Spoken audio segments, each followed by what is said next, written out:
Hola, ¿qué tal? Quien quiera que esté al otro lado de la pantalla, un gran saludo, una felicitación en este inicio de año y agradecimiento por estarnos acompañando. Como pueden ver, pues estamos de manteles largos, porque aquí en Revista Belcebú reiniciamos, reiniciamos de alguna manera este video podcast de Cinecropsias y con él iniciamos el 2022 de una manera muy afortunada porque, bueno, como pueden ver, repito, pues nos acompañan Jorge Grajales, José Luis Ortega y pues como siempre estamos aquí, Sergio Santiago y Mauricio Matamoros. Un agradecimiento a Jorge y a José Luis por aceptar esta invitación para pues iniciar el año, una vez más se los comento, pero sobre todo pues para dar homenaje, hacerle un homenaje a un cineasta que pues estuvo orbitando ahí los últimos 30 años de nuestra vida cinematográfica nacional de una manera marginal. Yo creo que si se puede aplicar el término de cineasta maldito a un autor, es a este autor, Cristian González, y pues bueno, por eso estamos reunidos aquí, porque desafortunadamente hace cosa de unos días, pues falleció este autor, pero queda una obra realmente extensa, una obra extensa polémica por sus propuestas y su manufactura, pero que sin duda, como pueden ver, nos tiene reunidos aquí para discutir un poco sobre su cine y sobre todo una película en específico. ¿No es así, Sergio? Sí, pues así es, digo, realmente hay un encuentro, un choque de intensidades cuando descubres por primera vez esta obra, pues que fue mucho tiempo una especie como de, pues sí, tal cual, yo creo que uno de los filmes de culto más puros que se podría decir, porque pues era en una época en que la publicidad pues era de boca en boca, ¿no? Y pues realmente era legendaria, o sea, era un filme absolutamente legendario que tú te topabas con él y pues digo, realmente uno esperaba pues algo de muy baja calidad y realmente, bueno, pues sí, o sea, la producción sí tiene pues, baja calidad, pero pues no deja de ser cierto que pues es una adaptación de Carmen, por ejemplo, de Bizet, no deja de ser como estos ambientes que inmediatamente reconoces, ¿no? Y sobre todo no deja de ser un retrato de una época, un retrato muy, muy fiel de una época que yo creo que ahorita, bueno, pues todo el mundo habla de esta crisis, esta situación. No, pues yo creo que esta era la época de la auténtica crisis y se nota, o sea, todos los ambientes son realmente pues, paupérrimos, deplorables, todos los personajes son siniestros en su mejor modo. Aquí atrás pues tenemos una escena de una morgue, ¿no? Que bueno, pues es prácticamente desconcertante lo que sucede ahí. Todo lo que sucede en la película es realmente fascinante, ¿no? No hay una secuencia ahí que no esté extrayendo el jugo de esta, pues sí, de esta marginación, de esta pobreza extrema, de todos estos personajes que están vagando en la noche, ¿no? Y resulta que el gran tema pues es una cumbia asesina, ¿no? Y pues tenemos actuaciones de puros actores, bueno, pues que venían de Televisa, ¿no? Pero sobre todo tenemos esta presencia desconcertante de la actriz formalmente conocida como Ava Gardner, ¿no? Y bueno, pues es una película con unas secuencias totalmente inolvidables, fascinantes, con un final brillante, ¿no? Y bueno, pues también digo, para acercarnos justamente a estos temas extraños, si se tratara de una película, si ustedes dijeran, en el 87 en Tailandia, en Bangkok, se hizo una película basada en Carmen, etcétera, pues dirían esto es un super mega filme de culto, ¿no? Pero como lo tenemos tan cerca, pues muchas veces hay cierto desprecio por este tipo de películas. Este director en particular pues hizo cerca de 70. Yo no he visto pues unas 4 o 5. Todas son muy, muy distintas, digamos, en temática, pero al mismo tiempo pues tienen un estilo extremadamente reconocible, ¿no? Y eso pues es más de lo que logra creo que el 90% de los directores nacionales. Pero bueno, en fin, aquí está. Y bueno, también no tuve la suerte yo de conocerlo personalmente, como fue con José Luis y con Jorge. Pero realmente me hubiera gustado muchísimo hablar con él de muchísimos, muchísimos detalles, ¿no? Pero bueno, pues esa fue la primera intervención. ¿Qué nos tienes que decir, estimado Jorge? Híjole, híjole, pues la cumbia asesina, ritmo, traición y muerte, que sería el título con el que se le conoce, y ahora sí que en letras chiquitas, entre comillas, la cumbia asesina, que es como pues más se le conoce a esta producción, sin duda se convirtió poco a poco en este icono de el video home, de este cine popular realizado para el mercado del video dentro de esta industria cinematográfica que se estaba cayendo a pedazos en nuestro país y que también ha logrado unas asociaciones bastante erróneas en cuanto a lo que es un videohome y el cine popular. Luego ahí de manera bastante equívoca se colocan cintas desde la década de los 80 como Intrépidos Punks, por ejemplo. Muchos dicen, ah, es un videohome, el videohome. Películas que son sinónimos de videohome. En realidad, habría aquí también que señalar que lo que en México conocemos como videohome, que aparte es una palabra muy curiosa, porque en realidad debería ser home video, no videohomes, ¿no? Pero me parece también como muy acertada la manera en que la palabra videohome pues describe todo ese espíritu, ¿no? Pues videos caseros, películas caseras, en lugar pues, de home video, que sería lo correcto. Esto ya le da como una asimilación a lo que es pues nuestra idiosincrasia mexicana. Y pues todas estas películas populacheras que empezaron a hacerse en la década de los 80, entre el tremendismo, estas películas que empezaron a tocar temas de la nota roja y llevarlos a la pantalla, Masacre en el Río Tula, por ejemplo, o tenemos estas otras que también tomaban esos tintes tremendistas, que fue como se le empezó a llamar a este tipo de películas en la década de los 80 por los críticos de cine, decían, estas películas tremendistas, ¿no? Y que pues quizá aprovechándose también entre esta coyuntura y este contexto de películas como Canoa o Las Poquianchis, que estaban tratados pues desde una visión mucho más de cine de arte.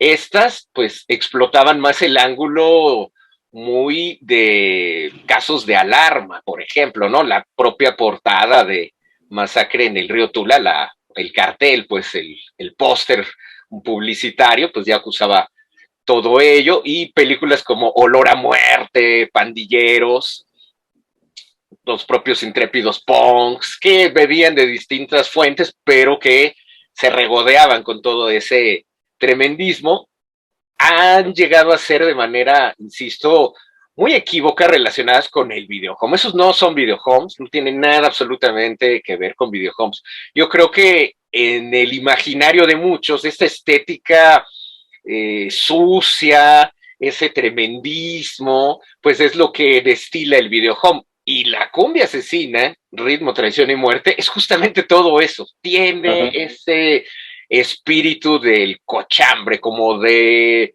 estos tacos de cochinada tan famosos en la Ciudad de México, en donde pues lo que vas a consumir es justamente pues toda el desperdicio y la grasita que se queda en el comal. Esa es la cochinada, los tacos de cochinada. Podríamos decir que el videohome pues es como los tacos de cochinada de ese cine popular de la década de los 80.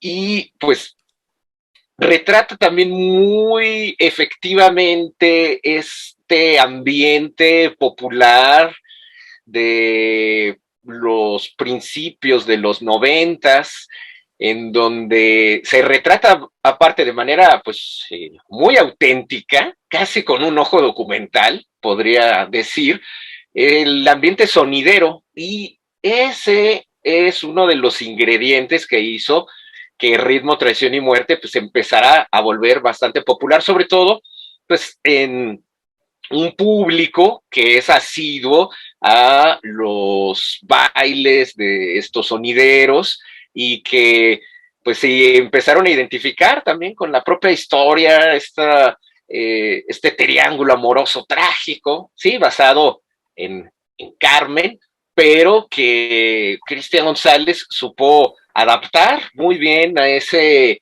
medio popular, impregnado ahí, pues como ya decía, de esta gasa de cochinada. Ahí mismo hay una toma que vemos donde esta cita romántica que tienen Carmen y el combi en los tacos, donde a ella termina incluso pagando. Págame los tacos, no traigo dinero, le dice Jorge Luque. Y ahí toda esa toma, ese close-up de cómo están haciendo los tacos, creo que son de suadero, que hasta se antojan, uno los ve y dice, híjole, sí, esto es la autenticidad de lo que provocó en la cumbia asesina, pues toda esta ola de fans, que obviamente primero, pues dentro de los sectores populares, los que consumen el cine pirata, las copias de videocassette en aquellas épocas, pues empezaron obviamente a gustar de la película y ya posteriormente como que ha saltado a otros estratos que, insisto, pues apenas están descubriendo desde hace algunos cuantos años esto que es como la estética del video home, ¿no? Estética del video home, entre comillas, porque, insisto, le meten estas otras que mencionaba, pero me parece que quien realmente inicia este gran filón de lo comercial, de que el video home puede convertirse en un gran éxito económico y aparte permear dentro del imaginario colectivo, pues es Ritmo, Traición y Muerte, sí, la cumbia asesina. Esto, digamos que como para empezar ahora sí que a calentar las tortillitas en el comal de la cochinada.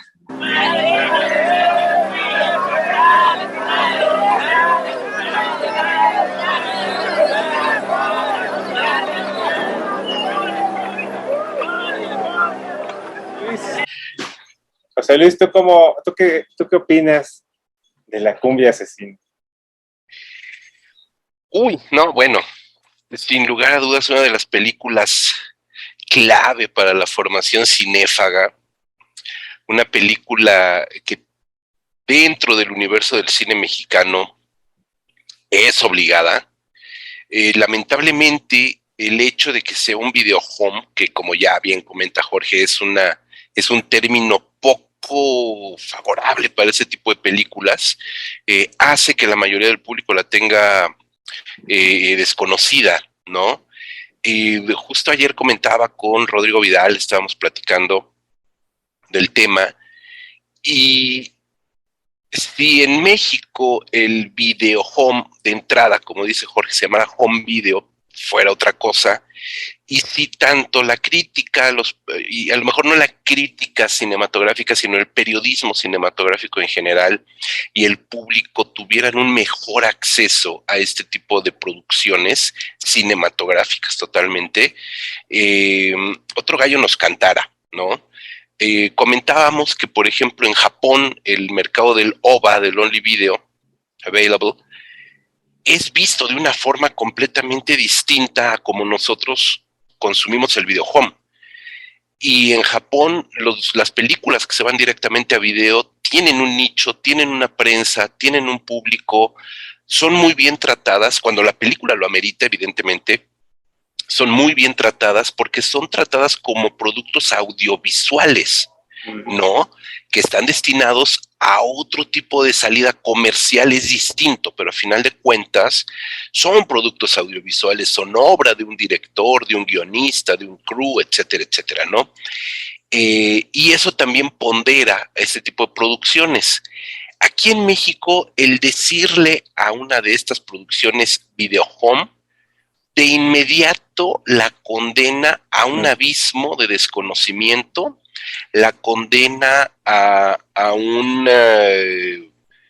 a un reproche, dice, puta, es un videohome, güey, ¿cómo diablos vas a ver un videohome? ¿Cómo voy a ver un videohome? ¿Sabes? O sea, de entrada ya trae una carga despectiva muy, muy fuerte, a pesar de lo buena o mala que pueda ser la película. Hay videohomes que realmente son películas muy apreciables y que permiten acercarnos también desde un punto de vista diferente a la creación cinematográfica, a la creación audiovisual, es decir, que su modelo de producción, que su modelo de filmación, que su grupo de crew, de técnicos y manuales que las hacen y que están acostumbrados a trabajar con pocos recursos, en tiempos récords, con un grupo de actores y actrices que también están ya especializados y de alguna manera marginados también por la propia industria del videohome, le da también un sentido diferente, ¿no? Y lamentablemente son películas que están destinadas a los cines periféricos, a los cines de las fronteras, de la franja norte de México, sur de los Estados Unidos, la mayoría, y el gran público, y lo hago entrecomillado, no accede a estas películas, ¿no? Entonces, digamos que ese es como un primer gran punto en contra del mercado del videohome. Y en ese mercado y en ese mundo es donde existe una película que por méritos propios, por derecho propio, tendría que estar entre las películas básicas de la década de los 90 y, si me apuras, del último cuarto de siglo XX, ¿no?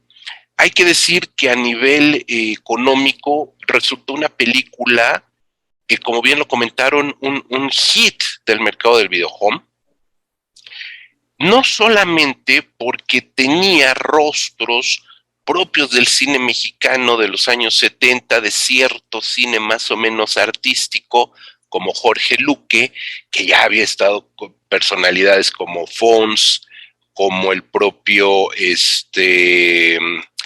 Casals, Ripstein, etcétera. Digamos que él ya había trabajado con esta playa de grandes directores mexicanos de los 70. Por otro lado, tenía figuras totalmente televisivas como Sebastián Ligarde, que todo el mundo ubicaba como el Ponqueto Malora de quinceañera. Por otro lado, teníamos el atractivo visual, enorme atractivo visual, y lo digo en toda la extensión de la palabra, de Eva Garbo, que además estaba intentando hacer una carrera como cantante cumbia pop, más o menos, por ahí, con un grupo, con Lina Santos incluso, las Tropicosas. Entonces, había como figuras que el público podría haber identificado y que identificó muy bien. Dudamos de que la película haya sido estrenada en cines, aunque por ahí Jorge nos comentará después, tiene alguna pista que podría indicar que sí se estrenó en cines, pero definitivamente tener estos nombres en la portada del VHS en su momento, o en la bolsita ya del DVD pirata, cuando comenzó a circular el DVD pirata, que era un ripeo del VHS, porque tampoco es una película que haya salido digitalizada, y generó una oleada de furor entre una base de público netamente populachero, netamente, y lo digo con todo respeto, porque yo soy de esos públicos también, públicos de mercado, público de tianguis, público tianguero, que bajas al tianguis a comprar tu despensa, tu verdurita, tu pollito de la semana, y te haces la escala obligada en el puesto de películas de bolsitas, y de repente te encuentras a Sebastián Ligarde metiéndole mano a una mujer potabilísima, y se llama La cumbia asesina, ritmo, traición y muerte, y dices, ah, cabrón, yo quiero ver esto. O sea, de inmediato hay un juego de seducción con el público al que va dirigida la película. La película en sí misma también ya está muy escrito, ya está muy dicho, es una adaptación de esta mítica obra de la alta cultura, que es Carmen, de la alta cultura, de la high culture, que aquí está llevada a la esfera de lo popular, de una manera, yo me atrevería a decir, modélica. ¿Por qué? Porque utiliza la historia, la anécdota, el plot, llamémosle así, central, el personaje central que ni siquiera se atreve a cambiarle el nombre y no tendría por qué haberlo hecho. Tenemos a Carmen en un triángulo amoroso, en una, genéricamente hablando, en una estructura dramática, pero llevada a los triángulos amorosos del lumpen mexicano, del proletario, del barrio, de la chava buenísima que es fichera y que tiene amores con un criminalillo de barrio, que es el propio Sebastián Ligarde, el Drácula, y que al mismo tiempo se enamora también de un huevonazo, mantenidazo lumpen, que es Jorge Luque, el combi, ¿no? Y a partir de eso se desarrolla toda una historia justamente de ritmo, traición y muerte.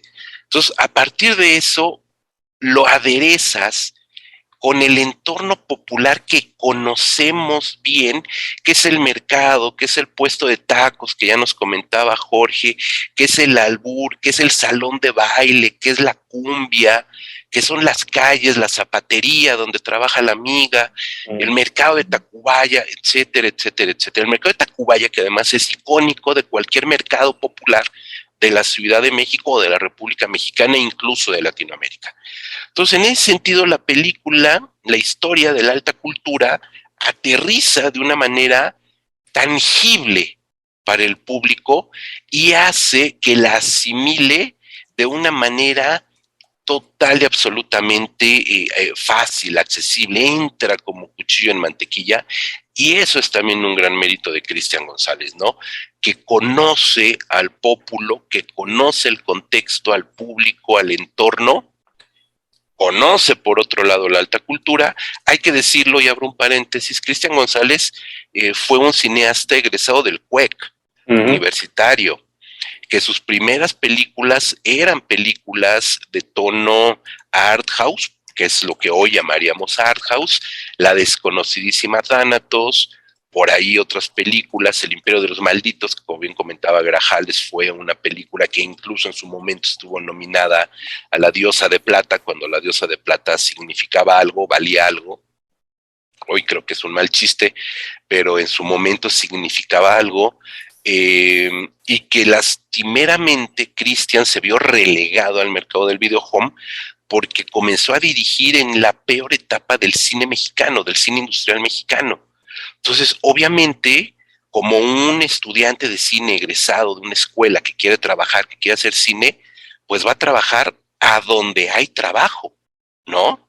Y esa es la realidad también de Cristian, que se convirtió en el rey del videohome. Claro que sí, porque era el modo de hacer esa profesión para la que estudió, ¿no? Entonces, en ese sentido, pues no hay ningún reproche, ¿no? En eso. Definitivamente no, y lo digo con todo respeto. Si eres médico y no puedes acceder al Hospital Ángeles y de repente te mandan a una clínica rural y amas tu trabajo, vas a atender a los pacientes con la misma seriedad que los estuvieras atendiendo en un hospital de serie A. Punto. Estudiaste para eso y lo haces con toda la dignidad. Y valga este parangón para reflexionar sobre cómo Cristian González respeta el mercado del videohome. Y bueno, La Cumbia Asesina en sí misma, una película icónica que sí exhorto aquí a los que nos están viendo y escuchando a que la busquen. No hay manera de verla legalmente, no hay manera de verla de forma legal. Accedan a ella de la manera que puedan. Incluso en YouTube hay una copia bastante lastimera, pero íntegra. Entonces, ese podría ser un primer acercamiento, ¿no? Hay ripeos de VHS de buena calidad, que si son fanáticos o coleccionistas, pues pueden buscarla, ¿no?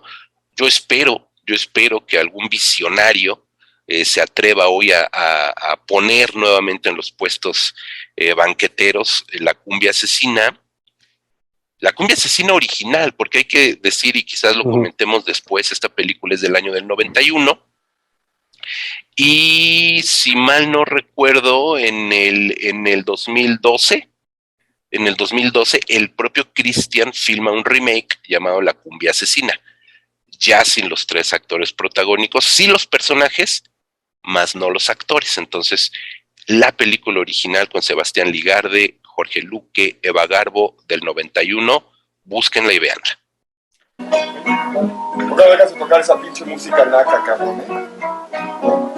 ¿De qué te ríes, estúpido? ¿Que no respetas el pinche dolor ajeno? ¿Qué te... ¡Choma! ¡Qué muy bien!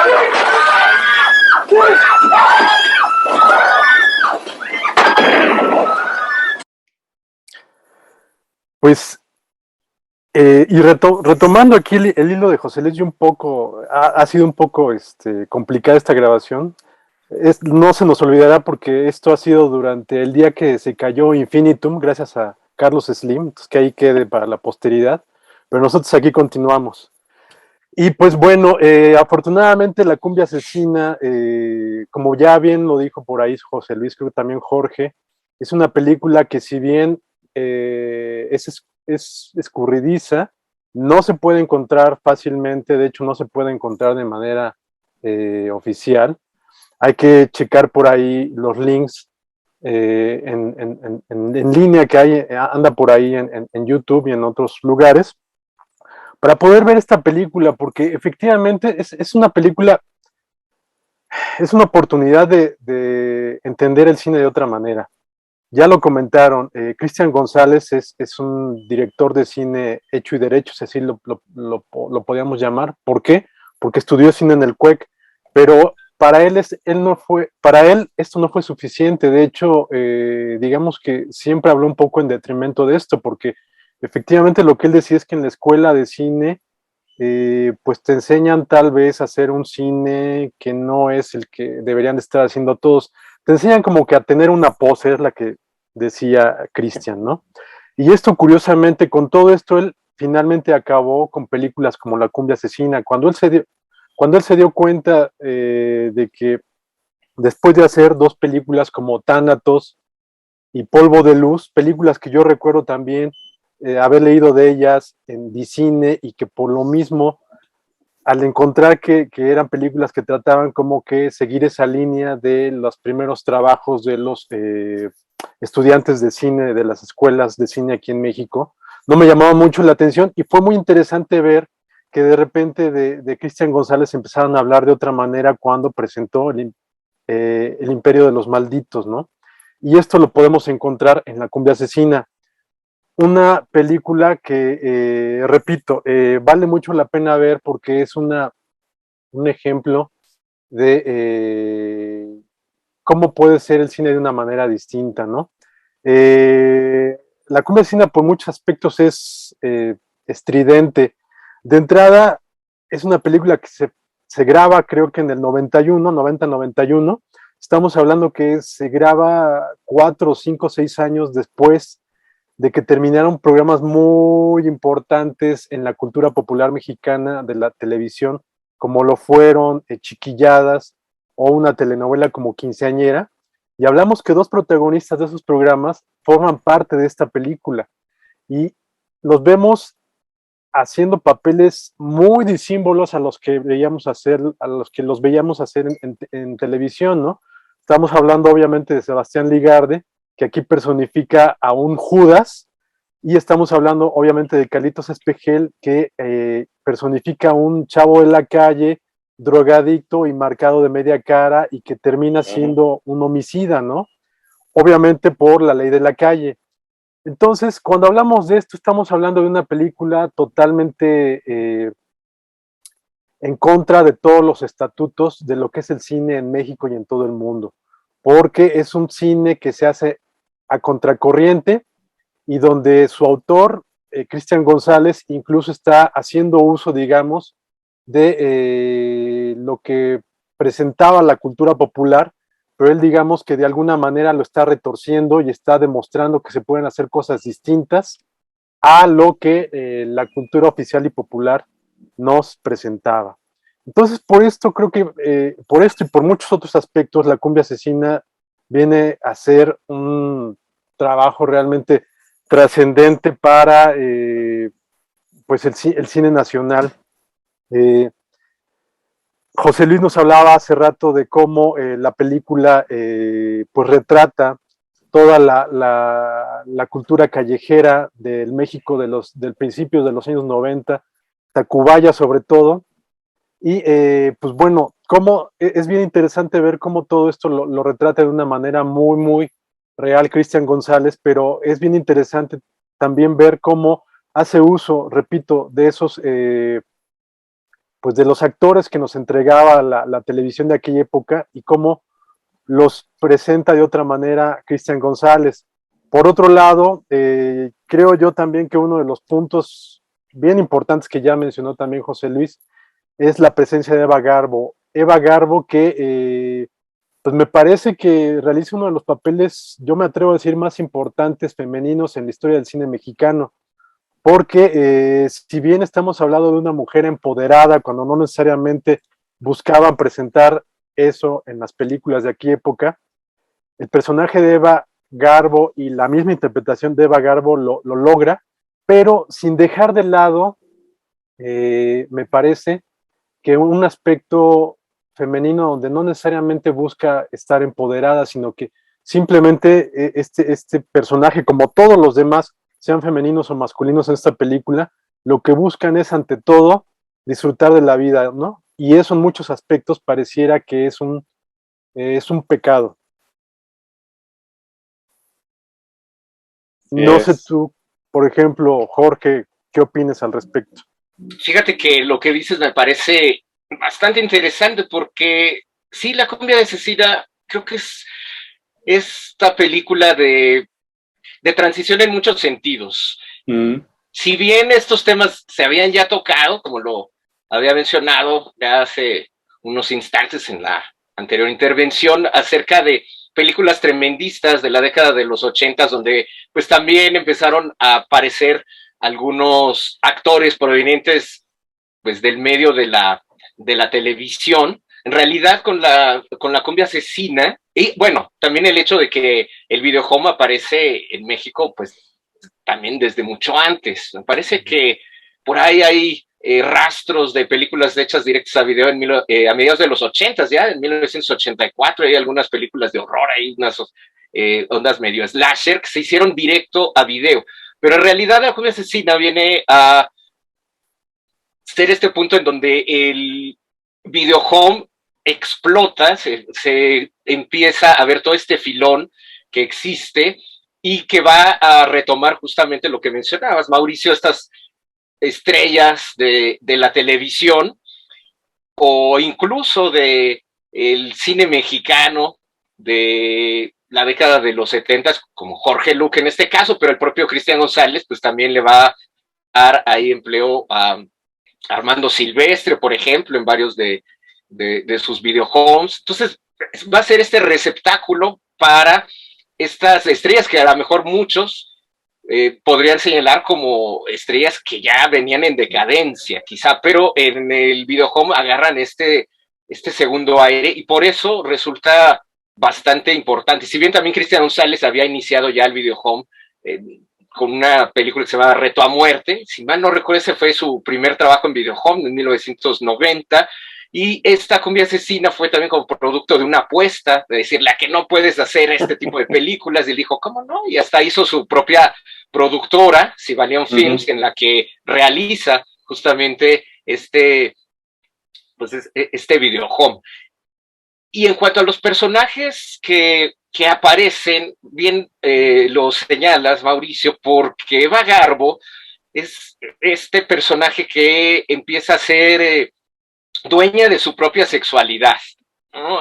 Donde no se deja someter por estos otros personajes masculinos que están en su derredor, tanto los que la quieren violentar o los que la quieren manipular, y ella pues les da la vuelta a todo esto, ¿no? Es un personaje femenino pues bastante fuerte, que por eso resulta tan memorable, y de hecho pues el personaje se terminó comiendo a la actriz, ya no podría como deshacerse de esa imagen, y pues ya su estrella, por decirlo también de esta manera, no despegó, se quedó estancado como en ese papel, pero que tampoco lo supieron retomar en otras producciones. Se convirtió ahora sí como en ese primer mito erótico del video home, Eva Garbo, y que pues no logró darle la vuelta a todo ello, a diferencia, por ejemplo, de los actores que ahí intervienen. Sebastián Ligarde, que prácticamente repite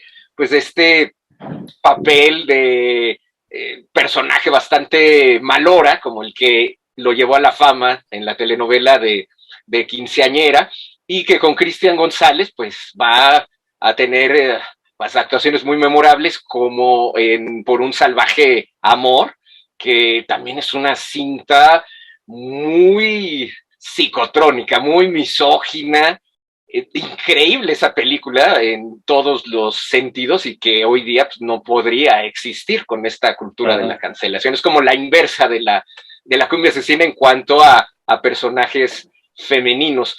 Pero otra cosa que me gustaría resaltar de ello, y retomando un poquito también de lo que decía José Luis, su intervención, es que esta película pues tiene estos paralelos también con, a mí por lo menos me lo parece, con la industria del video en Japón. El video home, que allá le llaman V-Cinema, es decir, V-Cinema, videocinema, y que también inicia a fines de los 80s, y que empezó a darle cabida a muchos cineastas que también pues habían caído en desgracia, por así decirlo, en Japón, o empezaron a servir de entrenamiento para otros cineastas que alcanzaron la fama en el siglo XXI.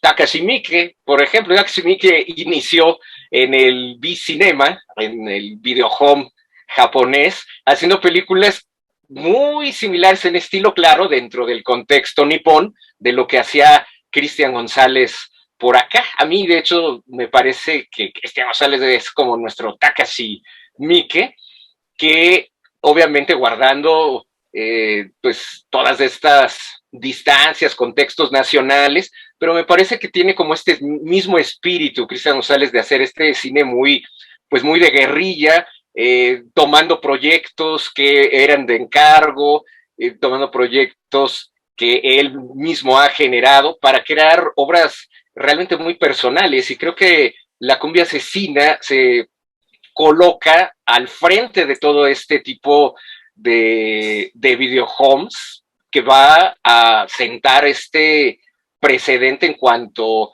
a una temática bastante sórdida, pero también muy auténtica en cuanto a este retrato de estas zonas populares de la Ciudad de México, con una autenticidad que no se había visto en las anteriores películas que mencionaba de la década de los 80 del tremendismo, y que trataron de replicar muchos otros realizadores, videoastas, o realizadores de cinecassettes, como también le empezaron a llamar incluso a la propia industria, empezó a llamar a todos estos materiales o cinecassettes o videohomes, y que pues Cristian González sentó todo este precedente con Cumbia Asesina. Sí, pues bueno, creo que estamos todos de acuerdo que es un objeto cultural muy relevante y muy, muy, muy importante. Yo creo que se han mencionado cosas que de ningún modo parecen de pronto hacer eco con las críticas que muchas veces uno encuentra en internet respecto al cine de Cristian. Y pues eso habla sobre todo de que no hay una exploración crítica a este tipo de cine, ¿no? Es decir, por eso hay tantos malos entendidos, ¿no? Se habla mucho pues, de que es un cine mal hecho, de que es un cine patito, ¿no? Cutré. Y en realidad, pues al contrario, o sea, yo creo que estamos todos de acuerdo que trasciende completamente sus valores de producción sobre todo. Y cabe decir que sí, o sea, efectivamente tenía actores que provenían pues de telenovelas, de Televisa, de chiquilladas, ¿no? Que pues era un producto 100% infantil, ¿no? Con pésimo humor, o bueno, un humor blanco que le llaman, ¿no? Y de pronto vemos Carlitos, al mismísimo Chiqui Drácula, pues diciendo groserías, y bueno, ¿no? Ahí siendo un pandillero de lo peor. Y aquí lo interesante, bueno, pues es, o sea, y es lo que me llama la atención de todo lo poquito que he podido ver del cine de Christian, es que hasta en sus peores momentos logra unas actuaciones que sí son actuaciones, ¿no? O sea, que son cosas que muchas veces no vemos en un cine mexicano, pues más de festival, por ejemplo, ¿no? Que siempre son muy tiesos, siempre son muy acartonados. Ves todo el tiempo cómo están leyendo sus diálogos atrás de las cámaras, que están buscando las esquinas, hacen unas pausas que pareciera que cabe otra película dentro de las pausas que hacen. Ellos son los amateurs, porque aquí en La Cumbia Asesina y en muchas películas de Christian, y yo me atrevo a incluir hasta El Clon de Hitler, que hay que tomarlo como lo que es una gran sátira.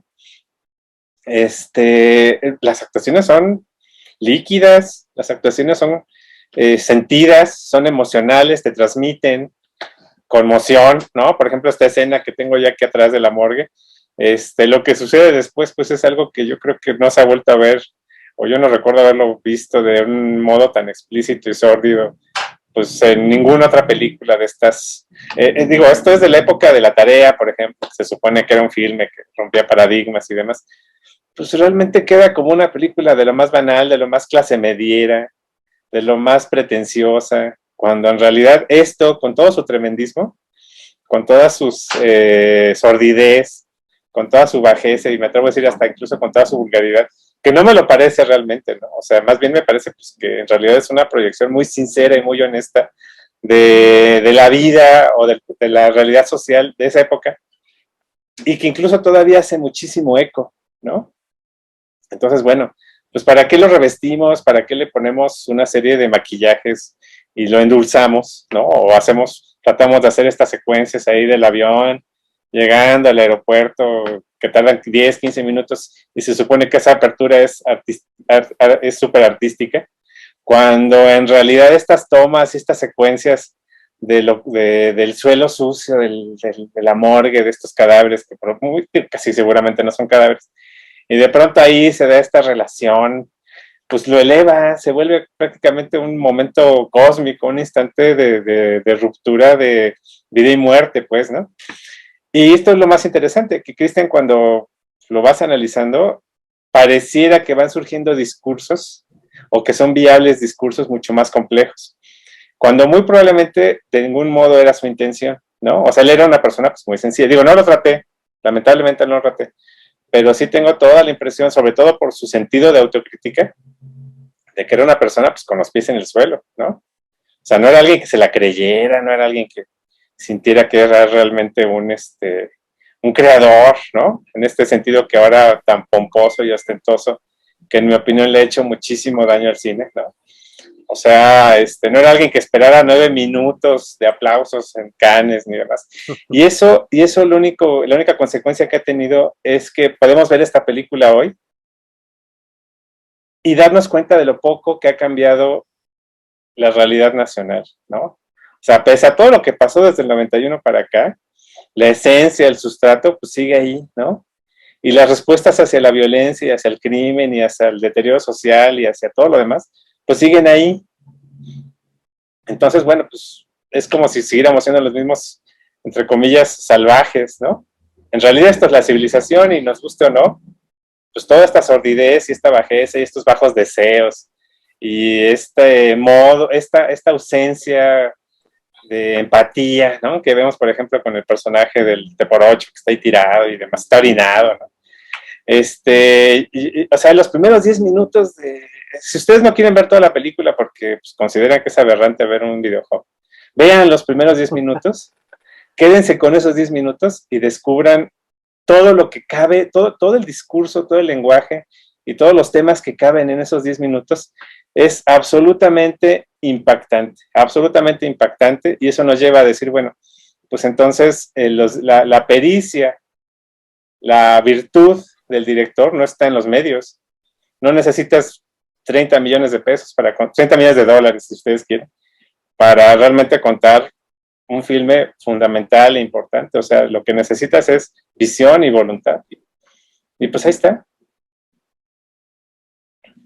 Y fíjate que se nos acaba de bajar del barco, Jorge, esperemos que regrese.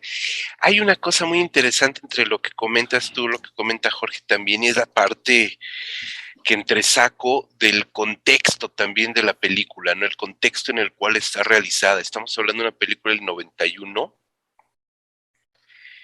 y recogiendo todos estos temas y estas ideas que están saliendo de las estrellas de televisión, de la falta de naturalidad de ciertos proyectos frente a la espontaneidad, la frescura, la cercanía de una película como La Cumbia Asesina con el público mexicano, hay que ubicarla también en esta década de los años 90, que es la década que se vendió al público como el nuevo cine mexicano, ¿no? Una etiqueta que surge básicamente de Televisa, desde las instancias de Televicine, y que va siendo retomada también por la industria, por el propio gremio cinematográfico mexicano, siendo que el nuevo cine mexicano es el cine que surge en los años, finales de los años 60, con Los Caifanes, película maravillosa, el 67, si mal no recuerdo. Y cuando surge todo este cine que ya comentamos también anteriormente, que es la semilla de esa década, es así, década o media década, quizás apenas poco menos de un sexenio prodigioso que fue el cine setentero del echeverrismo, ¿no? Y esta intención de voltear hacia un nuevo cine mexicano noventero, nos habla de que hay una negación por parte de la industria de lo que viene en las márgenes de esa misma industria, ¿sabes? O sea, es como negar lo que hay más allá de lo oficial, de la oficialidad, presentando películas que están intentando ser populares, o mejor dicho, ser populacheras, que están intentando voltear hacia la clase media mexicana, etcétera, etcétera, pero que se sienten impostadas, se sienten verdaderamente huecas, etcétera, etcétera, ¿no? Entonces, es bien interesante ver cómo esta década de los 90 abre, por un lado, con una película como La Cumbia Asesina en el 91 y cierra, por ejemplo, en el 99 con Sexo, Pudor y Lágrimas, ¿no? Que es una película que intenta ponerse en este nivel de cine popular, populachero, de todos somos buena onda, de este es mi contexto, este es mi entorno, yo estoy viendo a la realidad, yo estoy viendo una realidad mexicana, estoy viendo una realidad mexicana centralista, además, que es la de la Ciudad de México, y aún todavía más focalizada en la colonia Condesa, etcétera, etcétera, etcétera, que sí tiene un éxito crítico, si tú quieres, y de taquilla también, si tú quieres, de respeto con respecto de otras películas también de la época, ¿no?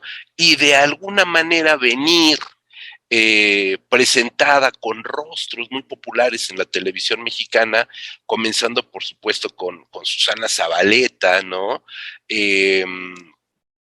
Bichir, que ya era como a medio camino entre la televisión, porque hay que recordar que Demián Bichir hacía telenovelas también hizo telenovela, y que era como esta figura que engarzaba un poquito el cine de arte, o el cine serio, o el cine del IMCINE, porque nos gustábamos a Demián Bichir en todas las películas, ¿no? En una esfera de cine comercial popular, para darle como este tono de cine serio, ¿no? Porque ahí estaba Demián Bichir. Y también pues, lo aderezas con figuras como Jorge Salinas, que era el galán de la televisión mexicana, ¿no? Y cómo esta película, en medio de todo ese crisol que presenta de lo que es la juventud adulto contemporáneo del cierre del siglo XX, que no es para nada cercano a las clases verdaderamente medias populares mexicanas. O sea, estamos hablando de un cine que intentó representar una clase media mexicana, hoy dirían aspiracionista, y que a nivel cine, a nivel comercial funciona, pero que no funciona realmente como un esquema o como un paradigma netamente popular, como sí lo hizo la cumbia asesina, ¿no? En ese sentido, podemos poner las dos películas como dos caras de una moneda, quizás me atrevo a decir, surgidas con las mismas intenciones, a lo mejor, pero que por un lado tienes un cineasta como Cristian González, que realmente entiende el pópulo mexicano porque lo mira de frente, de manera horizontal, y por el otro lado tienes una película que está representando algo que desconoce, ¿no? Y en esencia se nota perfectamente cuál es el origen de ambas películas y por qué una película se convierte en una película de absoluto culto, como La cumbia asesina, y la otra pues sigue estando por allí todavía como mencionada como uno de estos filmes de la década, uno más de estos filmes de la década de los 90 que se pretendió como el nuevo cine mexicano, ¿no? Y que de alguna forma no responde verdaderamente a ciertos esquemas o ciertos discursos de ruptura, como quizás de manera no intencionada lo logra Cristian González, porque Cristian sí que lo logra, ¿no? Y yo tengo un personaje como el Carmen de Bagarbo, que es muchísimo más neta, honesto, sexualmente liberado, consciente de su cuerpo, de su gusto, de sus placeres, y totalmente desprejuiciado frente a un personaje como el estelarizado por la propia Susana Zabaleta, que ya viene imbuido por un montón de clichés que de veras no permiten una identificación con el personaje, ¿no? Ya ni qué decir de un Jorge Salinas frente a un Sebastián Ligarde, o un Víctor Hugo Martín frente a un Jorge Luque, que serían como los protagonistas masculinos, o mejor dicho, más que Víctor Hugo Martín, sería justamente Demian Bichir, que es el personaje un poco que sería el similar, si lo ponemos en esas esferas, al que interpreta Jorge Luque, ¿no? Que es el mantenidazo de la película, ¿no? Entonces, creo que allí también los estereotipos o los arquetipos que se forman en esta década pues, no responden para nada al mexicano clase mediero que sí sales al mercado, el mercado de la Portales, que es el que tengo yo aquí muy cerca, o el mercado de Tacubaya, y que sí encuentras en la calle, ¿no? ¿Sabes? Son como dos concepciones muy distintas de dos universos distintos que en teoría están sucediendo en un mismo contexto, ¿no? Pues sí, creo que ahí queda claro pues la trascendencia de esta película, ¿no? Una película que nos deja claramente dicho que el cine no necesariamente tiene que ser perfección técnica, sino que en muchas ocasiones una película que tenga ideas es lo más valioso que puede ofrecer, y me parece que La cumbia asesina es una prueba clara de cómo el cine es trascendente cuando se tiene intención e ideas, ¿no? Imaginación, y La cumbia asesina derrocha esto, ¿no? Entonces, pues, bueno, por mi parte eso sería, no sé si Jorge quiere agregar algo más. Ya nada más para cerrar rápidamente, el hecho de que Cristian González pues tenía este talento como para llevar estas narrativas con sus actores, incluso de manera muy improvisada, aunque sabía lo que quería hacer. A final de cuentas, por ejemplo, tiene varios videohomes que pues hizo sin guión, de a ver, vamos a aventarnos así, pues, los propios actores improvisando, y hay unas cosas que son verdaderamente esperpénticas en el mal sentido y otras esperpénticas en el buen sentido, de estas tan malas que terminan siendo buenas y otras tan malas que terminan siendo pésimas, ¿no? Pero que tienen tienen un cierto atractivo, y me viene a la mente, no sé, por ejemplo, Narco Gays y Gordita la del Barrio. Qué bárbaro, Gordita la del Barrio. Esta es una cosa que se aventó sin guión y se nota, pero los actores la sacan adelante. Y esto se nota ya también con el profesionalismo que tienen pues, los actores de La cumbia asesina, ya todo este bagaje. Pero como ya también pues, lo han mencionado, y simplemente para recalcarlo, La cumbia asesina se sitúa dentro de este momento en el que México pues nos estábamos sintiendo ya de primer mundo con el salinismo, y que eso se nota en el cambio de orientación de la industria cinematográfica con lo que ya han mencionado de este nuevo de mexicano, y que era esta aspiración que se tenía de ser ya como gringos de segunda, éramos, ¿no? Mientras que el cine que se va a hacer en Videohome, las producciones que se van a realizar en Videohome, pues están muy enraizadas todavía con lo que se hacía en los sexenios anteriores, sobre todo, pues, de Miguel de la Madrid, y estas películas de las que ya he comentado mucho, estas películas tremendistas de los 80s, pero, por ejemplo, muy herederas del cine de Damián Acosta, este realizador que hizo pues también un cine bastante sucio, bastante revulsivo para las buenas costumbres. Ahí está, me viene a la mente, por ejemplo, El Violador Infernal, en donde Noé Murayama, después de que regresa de la muerte, pues viola ahí a un empleado de una estética. Y este tipo de escenas de violaciones, por ejemplo, de cosas tremendas entre hombres, no es algo que se viese de manera tan común, pero es una característica de este tremendismo, y lo vemos en La Cumbia Asesina, ¿no? Con el personaje de la Vogue, esta mujer de negro, como viene en los créditos, que, bueno, es utilizada ahí para extraerle información a este tipo que compra chueco, que es el que, pues, va a hacer este eslabón para que se vayan ahí conociendo los personajes, para que Eva Garbo y Sebastián Ligarde, pues, se conozcan, ¿no? Y que, pues, ahí vemos este nexo que hay con ese cine del tremendismo ochentero y todo lo que va a imperar en el Videohome de la década de los 90s y de los 2000s, y que, insisto, pues es reflejo de ese México que quería verse como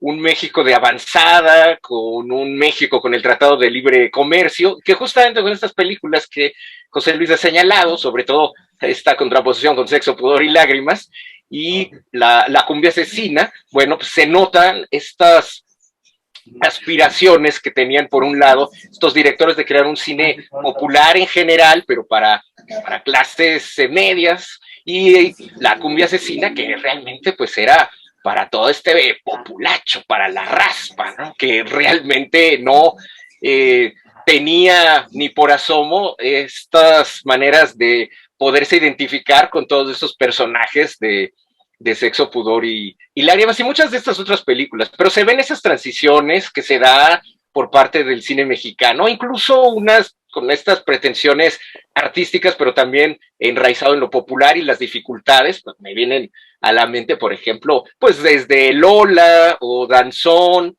que en aquellas épocas eran estas películas que estaban representando este cine mexicano y que pues querían también atraer al público en esta mezcla de cine personal, cine de autor, pero también pues, un intento de cine comercial. Y La Cumbia Asesina, pues, es todavía el ejemplo de lo que realmente estas clases populares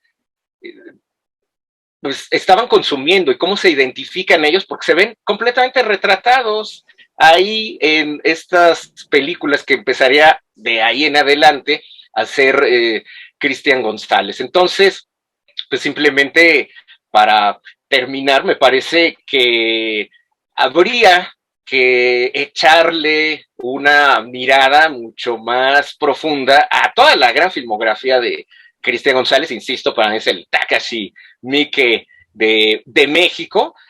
Vaya, incluso hay momentos muy inesperados en La Cumbia Asesina, ahí medio gore, cuando llegan justamente estos judiciales a la vinatería, justo por este personaje que vende chueco, y llega ahí pues, un inocente peatón y le terminan disparando en la cara, ¿no? Hay una onda bastante gore sin deberla ni temerle. Todos estos detallitos sórdidos, bueno, cuando le vomita te por ocho a Eva Garbo en las medias, y en fin, todas estas cosas que hacen que la película esté aderezado con con esta salsita tan sabrosa como los tacos, que insisto, ya también lo había mencionado, que se están preparando en esa escena del romance entre Jorge Luque y Eva Garbo, estos tacos de cochinada que ya había mencionado, eso es lo que le da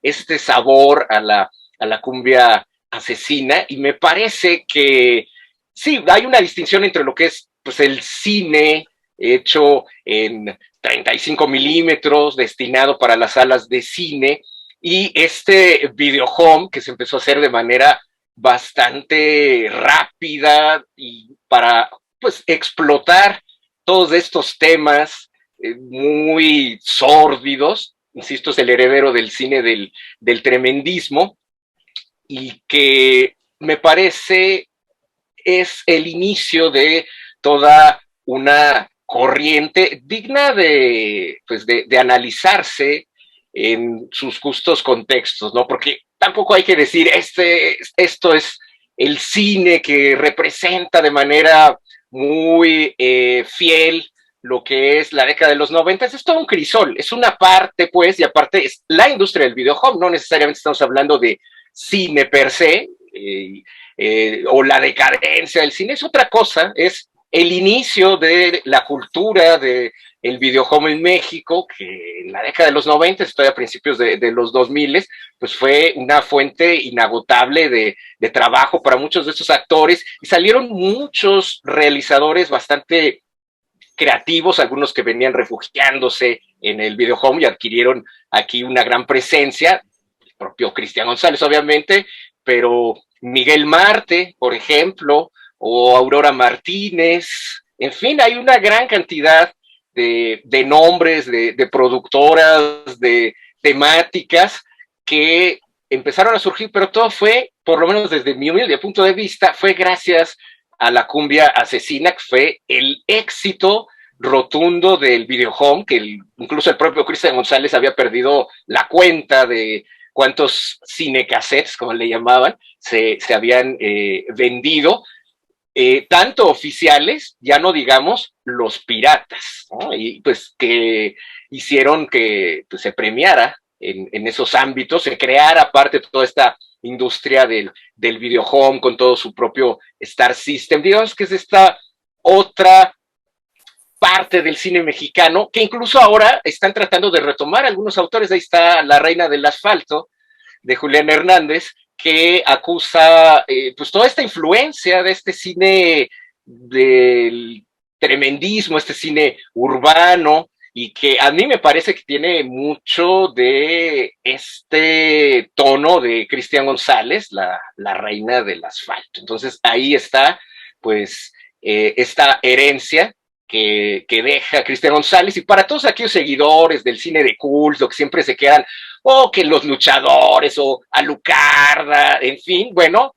pues hay todo un mundo en el videohome, y échense una zambullida a su extensísima videografía para ver el tono que tiene, desde cosas como Esclavas del Sadismo, Shibari, el pionero de retratar esta sexualidad alternativa, perversa para algunos, que ya también se atisba en la cumbia asesina, en estos títulos, creador también de este cine para videojuegos de cosas fronterizas, como La Ley del Cholo, por ejemplo, todo este subgénero del cine de cholos, pues también Cristian González fue el pionero en videohome de explorar esas temáticas, desde cine de narcos, comedias, películas de horror, lo hizo todo Cristian González, y vaya aquí, pues simplemente una recomendación a quienes nos estén viendo, a que le pierdan el miedo, a que busquen este nuevo cine de culto, ya se dejen como de las mismas títulos que se vienen repitiendo desde hace 30 años, y que pues ya hasta incluso a mí me parecería que han dejado de ser tan de culto, y estas, a ver, éntrenle, ahora sí, al taco de cochinada, éntrenle al videohome, éntrenle a Gordita, la del barrio, éntrenle a Ritmo, Traición y Muerte, la cumbia asesina. Acaricias y luego se va. Sabrosa.